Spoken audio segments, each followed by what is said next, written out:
about the existence of other task teams, but just not the PKTT.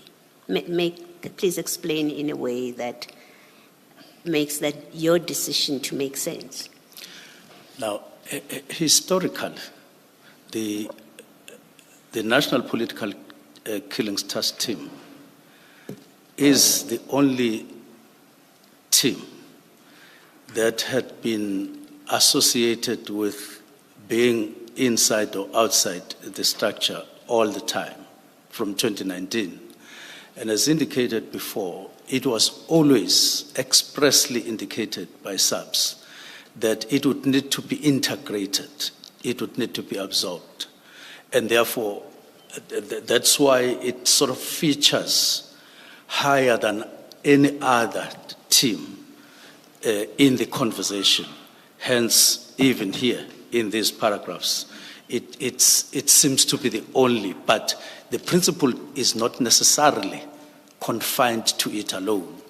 It applies across, but the specific reference is this one because in the conversation that had developed over time, that was the one that was in reference almost all the time from 2019. Sorry. More than any other. This is my last engagement, I think, for now on this. Have you just said that the PKTT is the only task team that the SAPS have considered to be outside of the structure, of the organizational structure?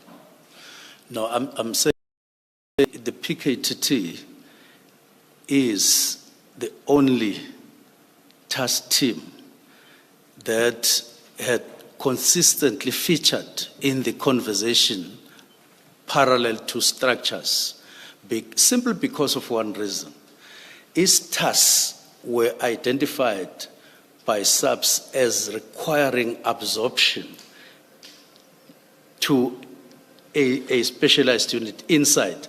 And it's almost because the other teams that were originally identified, they were identified as a problem, as a burden, as being untenable. That's why they were then dissolved, if I could talk that language, and integrated into like murder and robbery, and under murder and robbery and under serious and violent crimes. They were doing integration so that these task team could be managed better in a sustainable way, so that you could be certain about the instruments you are using to fight crime. Okay. Can I just try one last time so that I understand what your answer is to my question? Yes.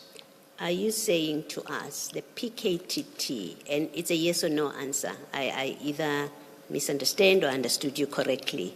I'm going to reframe my question. Are you saying the PKTT is the only task team that the SAPS that you are referring to considered to be outside of the organizational structure?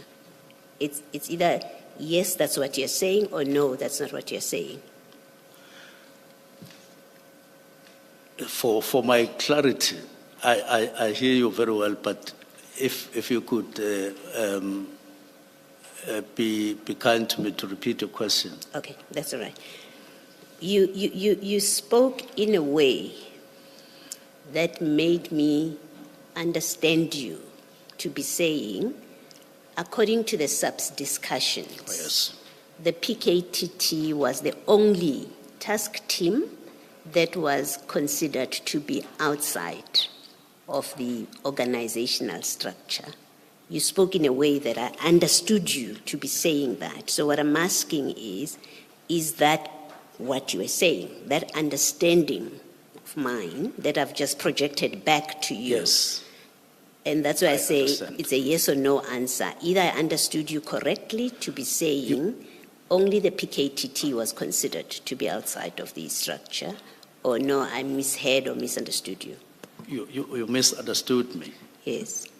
And the reason for that is that National Political Killings Task Team is the only structure, or the only not structure team that was targeted, if I could use that language, I see. for, over a long time for integration. It's as if even the specialized units were established such that you would absorb, because Okay. that... Can yes. I stop you there, Minister? Okay, thank you. What I wanted to establish with you a few questions back Okay. was you have other task teams in the Yes. SAPS. Yes.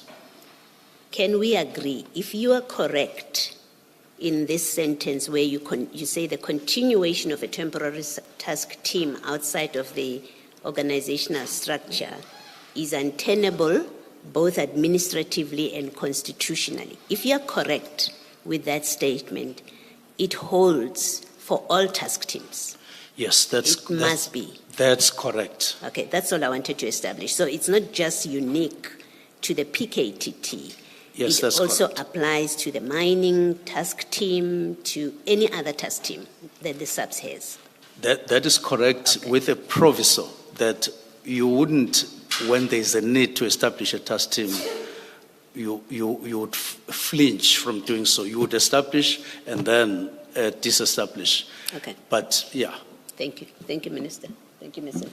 Thank you, Commissioner. If I may just follow up on that based on your response. Because at some point I thought I understood, but now I'm not so sure of myself. If the statement is the continuation of a temporary task team outside of SAPS organizational structure had become untenable both administratively and constitutionally, that would mean reference to the existing task teams. Their continuation existence has become untenable administratively and constitutionally. Am I correct thus far? broadly speaking, yes. So you say, of course, you do attach a caveat there that it does not preclude the establishment in the future of task teams as and when needed to, in response to specific challenges. Yes. So those that would be established in the future would not have the difficulty of being administratively and constitutionally untenable because they are outside the substructure. I'm trying to understand. Granted, we are talking about existing ones.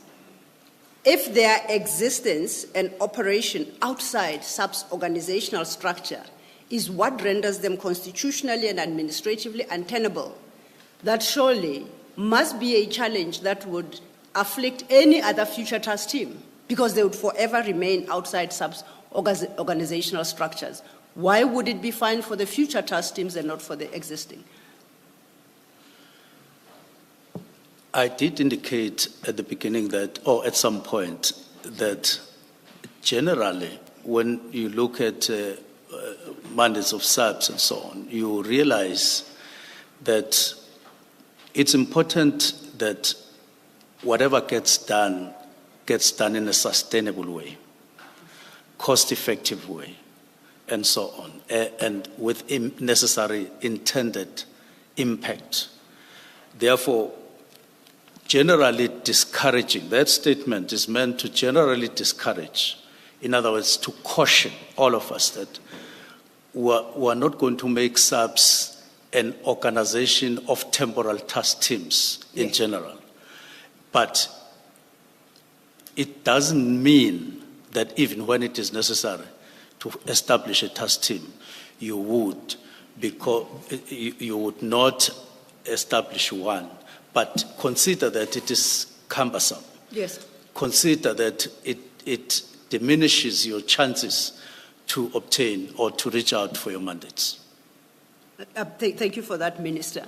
And another thing, once again in response to Commissioner Baloyi, with reference in particular to the PKTT, I understood you to say, and my understanding might be incorrect, and please correct me, that the PKTT, the first time around you said, was always identified for absorption. The second time you referenced this issue, you said was targeted for integration. Did I hear you? Did I understand you correctly? Correct.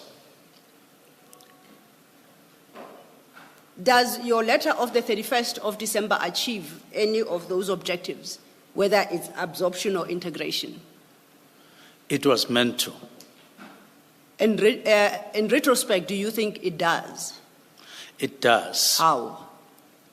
In the sense that even if you used disbandment, but in practice you wanted integration, if the directive was not to say dismiss all those individual members, it was to say start processes, or let's engage in processes in line with what has always been intended with regard to the National Political Killing Task Team.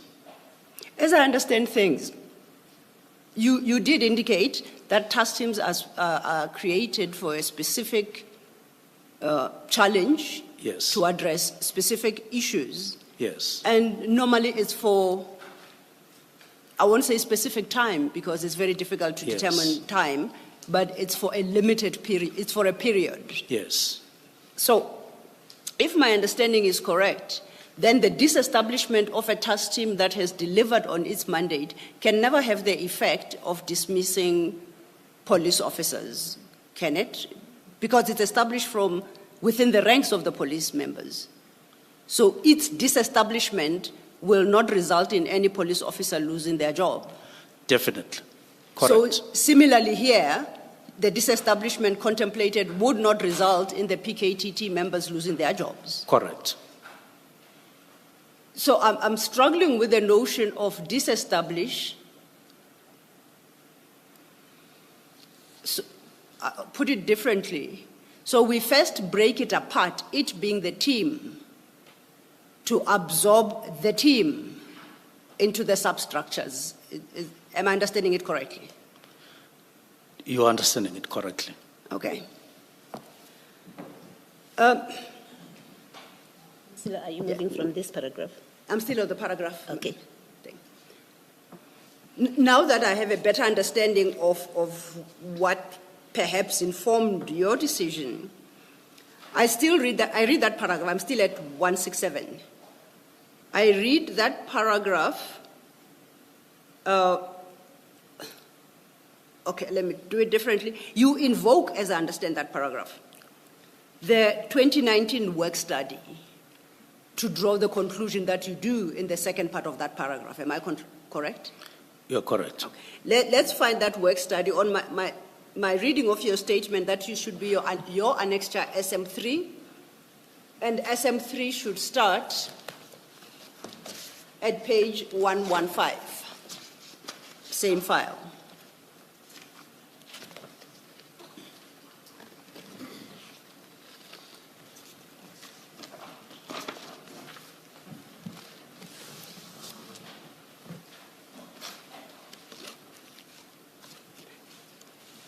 And in annexure SM3, this document is titled Establishment of Specialized Capacities, Anti-Gang Units, Murder and Robbery Units, as well as Taxi Violence and Cold Case Investigation Functions within the South African Police Service. Rather a mouthful, but I had to say it all for purposes of the record. That is the document, correct? Yes, correct. Thank you. Same page 117 under item 2, the heading is purpose. I read the following. The purpose of this investigation is to determine the feasibility of establishing specialized capacities, as well as to give clarity on the structural placement and functional, as well as enabling post-structure requirements within the detective service. Would the establishment be feasible? Okay, there might be challenges there in the construction of the sentence, but the purpose is clearly stated there, and we can fill in the gaps where we think some words are missing to try and understand and have a full appreciation of the purpose. So, the purpose of this investigation, of which this report is a result, was to determine the feasibility of establishing specialized capacities within detective service, in summary. Yes. Is that yours? Yes. Do you know what was the outcome of this study? That on that particular aspect, the feasibility of establishing specialized capacities within the detective service? Yes, if I'm not mistaken, it's just that I don't see the date, but it sounds like the 2018 establishment. It talks about, it should be 2018 work study. Apologies, Minister, I lost you. I'm saying I don't see the date. Oh, the date of this, if you go to page 155 of that SM3, Yes. it bears the signature of AK, it's Sectional Commander Operational Organizational Design Detection, Colonel AK Murray. It's got a date of 2019-06-19. Oh, yes, yes. And I take that person to be the author. Correct. Yes. 2019, yes. Yes. So what was the question is, as I... No, the question is what was the outcome? the outcome of the, yes. The outcome of this work study at that time was that it was indeed undertaken, that study. And it's 2018. And it was then signed or accepted and adopted in 2019 by the then commissioner, Commissioner Sithole. And he signed it off into implementation. That's why in September that year, 2019, a letter of implementation was then accepted after the work study had been taken and discussed and adopted. So this study was undertaken. Okay. You referenced the implementation letter, and throughout your statement, you suggest that they be read together. That implementation letter is what you attach as SM4 at page 179. Is that correct? SM4, yes. Yes. Is that the implementation letter you just referenced? That would be the one. Okay. Yes. We'll keep our finger there, we'll come back. But getting back to SM3, the report. Yes. I would like to refer you to page 159.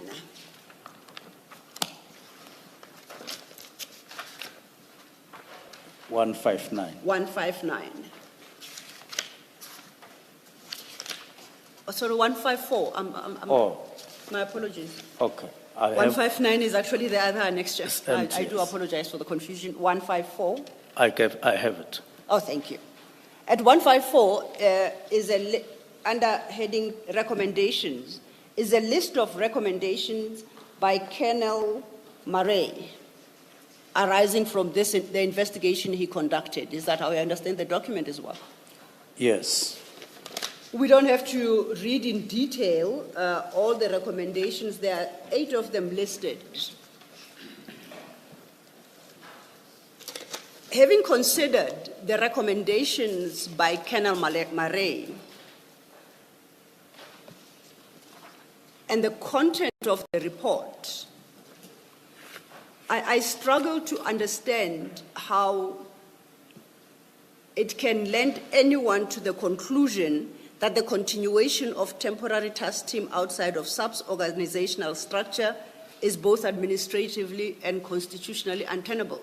I struggle, so I request you to perhaps point me to something, be it in the recommendations or the body of the report itself, regard being held to the purpose that we looked at previously, how we arrive at the conclusion you seem to have drawn as set out in paragraph 167. Now, these recommendations seem to be talking to establishment of these structures at a provincial level, which is a lesser point. The main point about this and the concept of specialized units was to the effect that pull all the proliferated at that time, prior to the study, teams, and then put them together, and they came up with the concept of specialized units, which would sort of integrate all the smaller ones that had been identified. And you will see that it goes on to 2024, when they do another assessment and they find out that there are still a number of or there are still many task teams that are still hanging around. They have not been integrated into specialized units.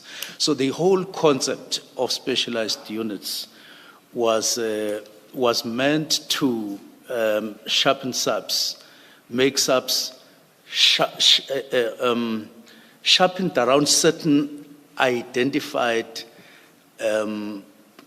crimes, as it were, as they were identified at that time, so that there is more capacity to deal with them. Yes. I see at page 158, a few pages forward, just above the signature of the National Commissioner, General K.J. Sithole, who approved this report. Yes. And unfortunately, the handwriting, and I don't mean to cast aspersions, becomes difficult to read, but I'm going to try to. But I think that the part I'm interested in, at least I can read. General Sithole at the time says a national pilot project process must be established with different, and then I struggle, and resources. Sub-projects. Oh, sub-projects and resources. And resources must be allocated from the national budget with clear account numbers. Do you see? That's General Sithole. I see that. So General Sithole said he approves this with the comment that a national pilot project process must be established. What do you understand by those words? Well, I understood him to have approved what had been submitted to him in terms of a proposal for specialized units. And then it talks about a pilot project process, meaning that they were not in a position to unleash these specialized units all over. They wanted to projectize it, pilot projectize it. And he was wanting to approve that so that they could maybe for a couple of months see how it would work. So the implementation of this entire report, on my reading Yes. of General Sithole's comments or basis for approval, is that a pilot project process must be initiated. Yes, they said so in 2019 when they adopted the work study to say it will be implemented in a phased approach. Okay. Perhaps before I move further, because I wanted to then bring in the other document, Commissioner Baloyi, you had wanted to find out if I was moving from, I think, the work study. Sorry, I have to try and remember.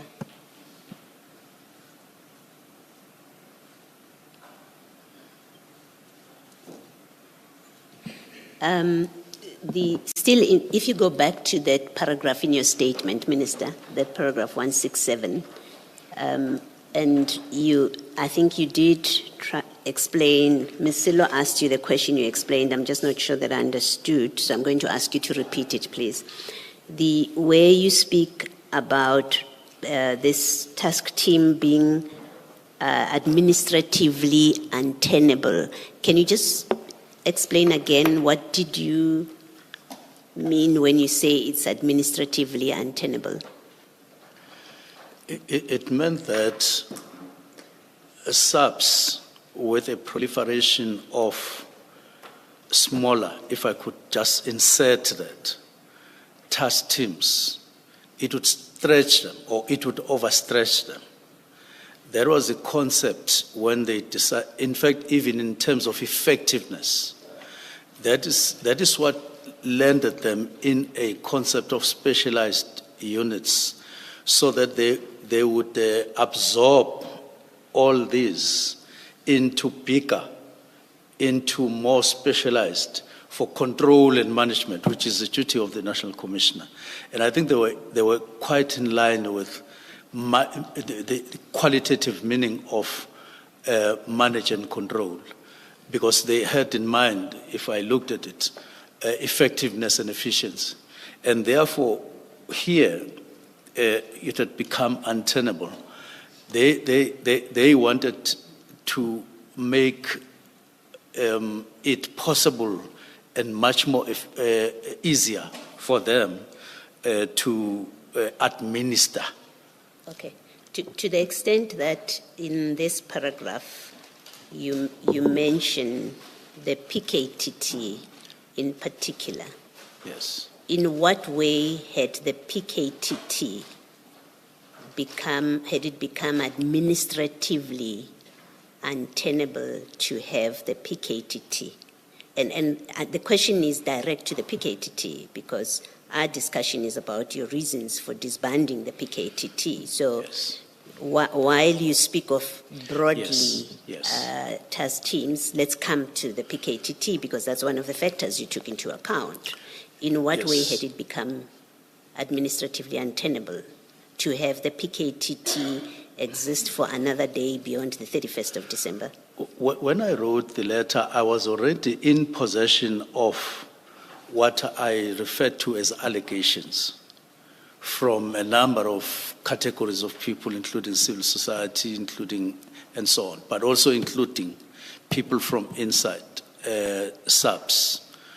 Now, when I wrote the memo, that is the directive, I had that in mind that possibly certain things are setting in SAPS via PKTT in terms of control and administration.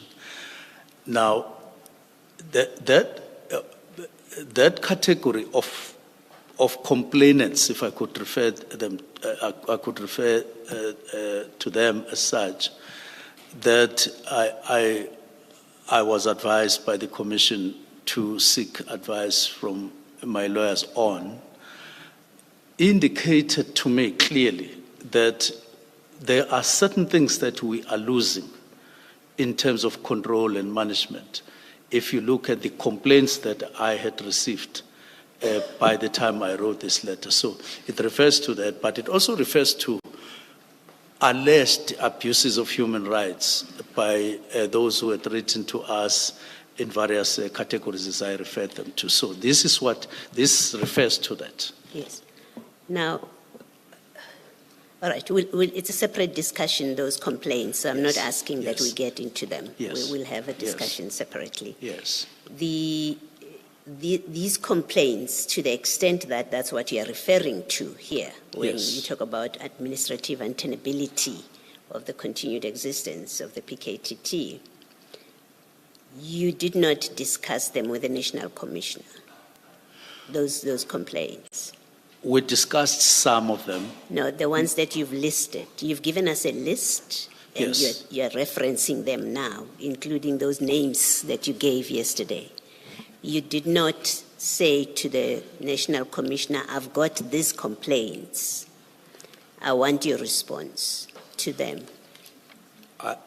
The ones that are here, I did. The ones that are in the envelope, I didn't. Okay, all right. Where I'm going with it is you get to a point where you make a decision that those complaints are evidence of administrative untenability, to whatever we mean with that concept. You say these complaints, they show that there's a problem administratively, but you don't verify those complaints with your management.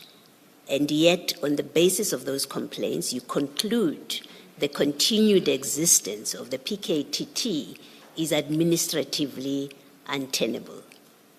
You get them, and I'm happy to confine myself to the list in that envelope. as one of the examples, that you get that list. You don't verify with your management, certainly not with the National Commissioner. You don't verify that list, so you don't know whether it's true or not. People are making allegations. You don't know whether what they've told you, whatever it is that they tell you, you don't know how the SAPS reacts to that, how your National Commissioner reacts to that, but you conclude that those make it untenable, administratively untenable, for the PKTT to continue to exist. How is that a proper thought process that leads you to this far-reaching conclusion it's administratively untenable to continue to exist? Again, the ones that are here, I discussed with the National Commissioner. The ones that are in the envelope, I didn't. And the reason why I didn't, it was solely because of the agreement between me and these people when they met me in person, indicating confidentiality, but more than that, indicating safety concerns. Yes, we'll get to that. Yes. I ask you not to enter Yes. into the merits because Yes. it's a topic on its own. Yes. I'm simply putting to you the difficulty that you get complaints, you Yes. don't ask your National Commissioner, is this true, is it not true? Tell me what you've done about it. But you don't do that, but you get to the conclusion to use that as a reason, as one of your reasons to dissolve the PKTT, because you say it has become administratively untenable. I did discuss with the National Commissioner the concerns raised by Mary de Haas. I did discuss with the National Commissioner concerns that were raised by Patricia Mashale. The ones that Patricia Mashale raises in her Facebook, We did discuss with the National Commissioner. those Facebook extracts. We did discuss that there are a number of things that, not necessarily one by one, but we did discuss that she is putting things to me, and Yes. is she putting things to you? Yes. He said, yes, Yes. I am receiving this. And then we had a small discussion And about from that. that discussion, where the National Commissioner says, yes, I'm aware of this, Yes. because she has raised them, you decide that those complaints render the PKTT's continued existence administratively untenable. Partially, and then the other part is the ones that I didn't discuss with them, but I got to know about them, but I didn't discuss with them. But Yes. combining them, I'm trying to say, it's not like I didn't discuss any of the concerns or anything with the National Commissioner. I did, Yes. partially, but the others I didn't discuss. Okay, all right.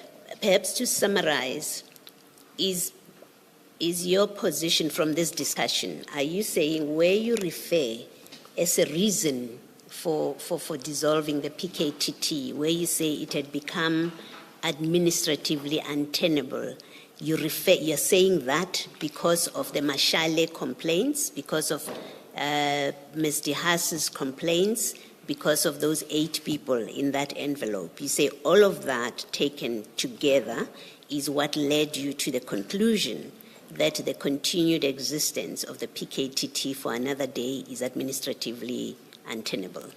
Correct. Okay. But you remember that there are other reasons. Yes, These are not here. Yes, in that we'll context. discuss your other reasons. Yes. I'm just wanting to make Yes, sure that correct. administratively, where you refer to administratively, Correct. those 3 are the factors you took into Correct. account to that conclusion. Thank you. Thank you, Ms. Thank you, Commissioner.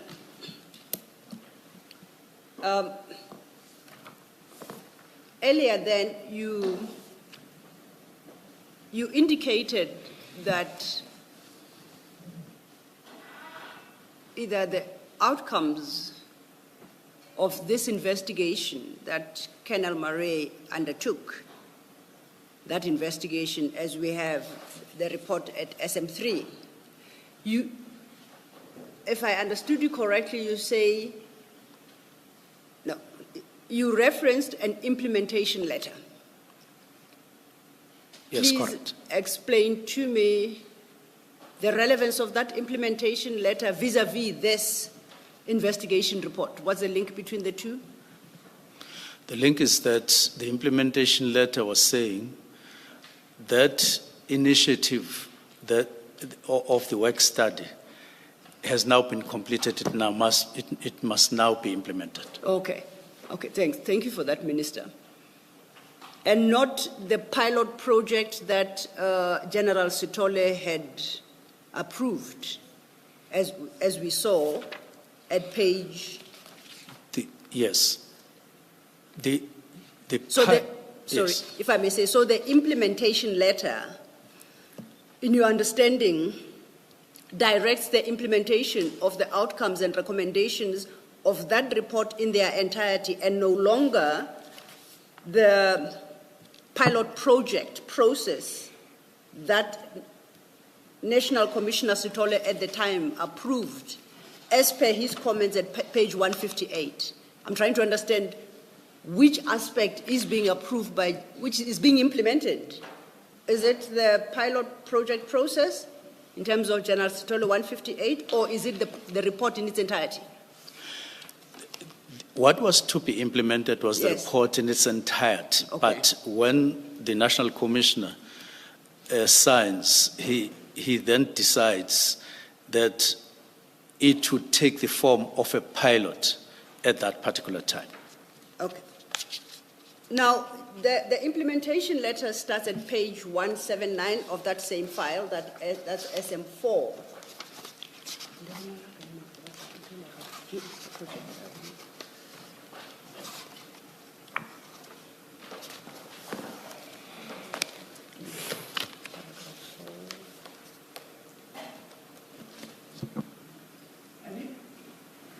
Have you located it, Minister? Yes, Thank yes, you. yes, correct. Is that the implementation letter you reference?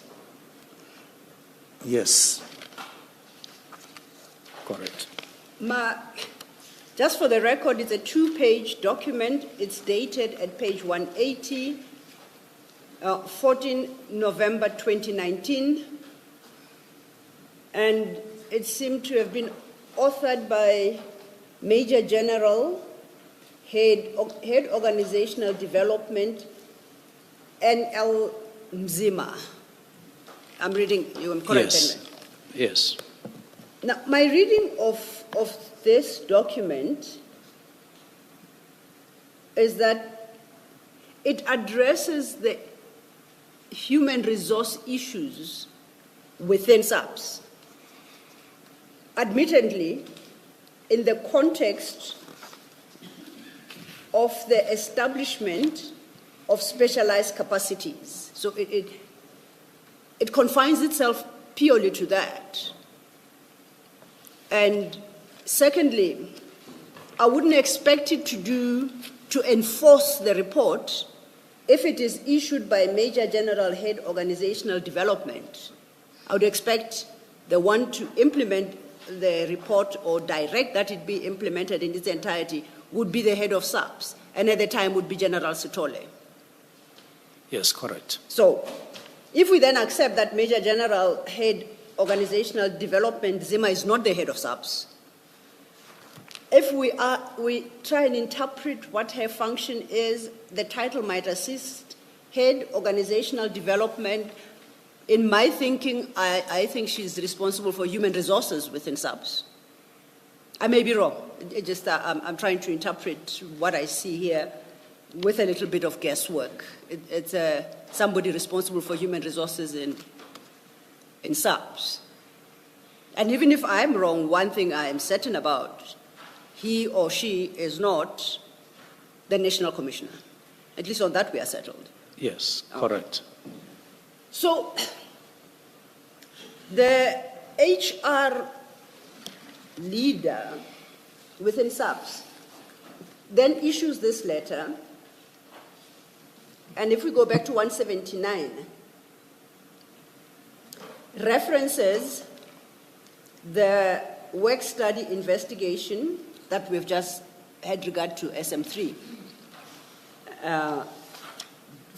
fully dated, and the like, and says was approved by Lieutenant Colonel K.J. Sithole on on 26 June 2019.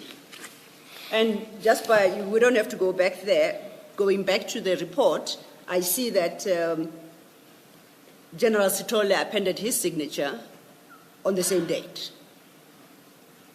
It does not speak now our implementation letter to the directive by General Sithole that a national pilot project process be established, a pilot project. But perhaps that's how the General Nzima at the time understood it. But to go further,